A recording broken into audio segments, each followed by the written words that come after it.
বিসমিল্লাহির রহমানির রহিম। আজকে অনেক দুঃখ এবং বারাকত মন নিয়ে এসেছি।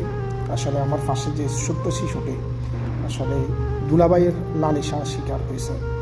সত্যই আসলে আমরা মনুষ্যত্ব হারিয়ে ফেলেছি পৃথিবী থেকে। আমাদের কাছে আমাদের ছোট ভাই বোনও আমাদের কাছে সেফ না। আসলে আমাদের মতো নিষ্ঠুর মানব জাতি হয়তো এই পৃথিবীতে আছে কিনা জানি না, শুধু এটা আমরা বাংলাদেশে সবচেয়ে বেশি ঘটে। আসলে কী বলবো, এই ছোট্ট যার নাম মনি, আসলে মা বাবার ছোট্ট মেয়েটি মাত্র 8 বছর বয়স, সেও তার দুলাভাইয়ের লালসার শিকার। সত্যই আমরা মানুষ হিসাবে অনেক বেশি লজ্জিত। আসলে আমরা পশুর থেকেও নিকৃষ্ট হয়ে গেছি। কী বলবো, আসলে এই ধরনের ঘটনা আসলে দুঃখজনক। এই ঘটনাটি তো ঘটে মাগুরায়। আসলে সত্যই কী দিয়ে আসলে এই ধরনের ঘটনা বর্ণনা করবো, আসলে নিজের কাছে নাই। তো সকলকে ভিডিওটি দেখার জন্য ধন্যবাদ। সত্যই আজ আমরা অনেক বেশি লজ্জিত।